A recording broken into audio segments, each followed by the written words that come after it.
వెలిసిన కార్తికేయుడు గురించి కొన్ని ఆసక్తికరమైన విషయాలను ఇప్పుడు మనం తెలుసుకుందాం. భారతదేశంలో కొన్ని దేవాలయాలు కొండలపైన, అడవులు వంటి దుర్గమ ప్రాంతాలలోనూ ఉంటుంటాయి.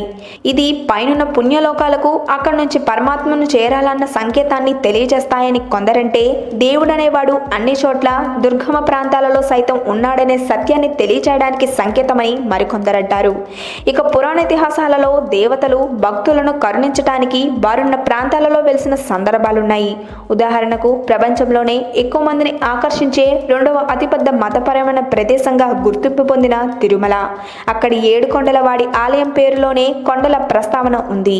ఇక శబరిమల పేరులోనే కొండ ఉంది. కైలాస్, మానస సరోవర్ యాత్ర వంటిది ఎంతో శ్రమతో కూడుకున్నవి. కొన్ని చోట్ల దేవతలు మారుమూల ప్రాంతాలలో ఉన్నా అక్కడికి మెరుగైన రవాణా సౌకర్యాలున్నా కొన్నిటిని చేరుకునేందుకు పూర్తిస్థాయి సౌకర్యాలు ఇంకా లేవు. నడిచి వెళ్ళటం ఒకటే అక్కడికి మార్గం. ఉదాహరణకు శబరిమల, అమర్నాథ్ యాత్రలు.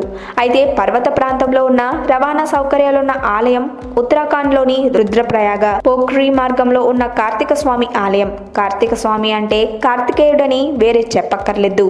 ఈ ఆలయం 3050 మీటర్లు లేదా 10,000 అడుగుల ఎత్తున్న చుట్టూ లోయ ప్రాంతం మధ్య ఒక పర్వత శిఖరంపై ఉంది. అక్కడి నుంచి చుట్టూ ఉన్న మంచు కొండలను చూస్తే ఆ ప్రకృతి సౌందర్యానికి మనసు పులకిస్తుంది. అంతేకాదు ఇక్కడి సూర్యోదయ సూర్యాస్తమయాలు కూడా యాత్రికులను, పర్యాటకులను ఆకర్షిస్తాయి. కొండల మధ్య నుంచి ఉదయించే సూర్యుడు సాయంత్రానికి వాటికి మధ్యకు వెళ్లడం కూడా ప్రకృతి ప్రేమికులను అలరిస్తుంది.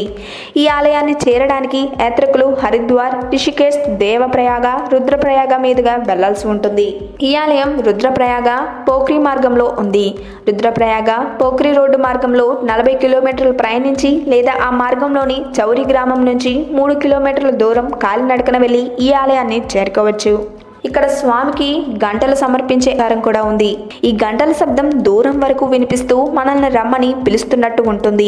కార్తికేయుని ఆరాధన దక్షిణాదిన ముఖ్యంగా తమిళనాడులో ఎక్కువ. అక్కడ మురుగ, షణ్ముఖ అనే నామాలు ఎక్కువగా ప్రచారంలో ఉంటాయి. ఆ పేర్లు పెట్టుకున్న వారు తమిళనాడులో ఎక్కువగా కనిపిస్తుంటారు. కార్తీక స్వామి ఆలయం ఉత్తరాదిన ఉన్న కార్తికేయుని ఆలయాల్లో ఒకటి. ఇక ఇక్కడ కార్తికేయుడు వెలవడానికి కారణమైన స్థల పురాణం అంతగా ప్రచారంలో లేనిదే.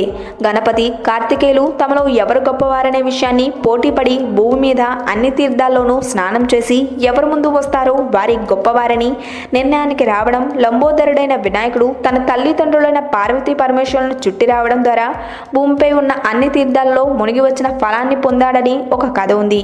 ఇది అందరికీ తెలిసిందే.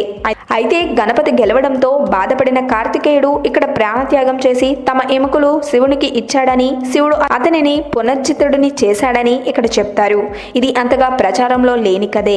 ఇక్కడ ఆలయంలో పాలరాయిపై కార్తికేయుని విగ్రహం ఉంటుంది. కార్తికేయుని దర్శనంతో పాటు సంధ్యాహారతి, సాయంత్రం చేసే పూజాధికారులకు ఎక్కువ మంది వస్తుంటారు.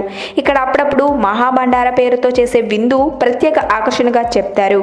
ఈ విందు జరిగే సమయంలో కూడా ఎక్కువ మంది కార్తికేయుని ప్రసాదం స్వీకరించేందుకు వస్తుంటారు.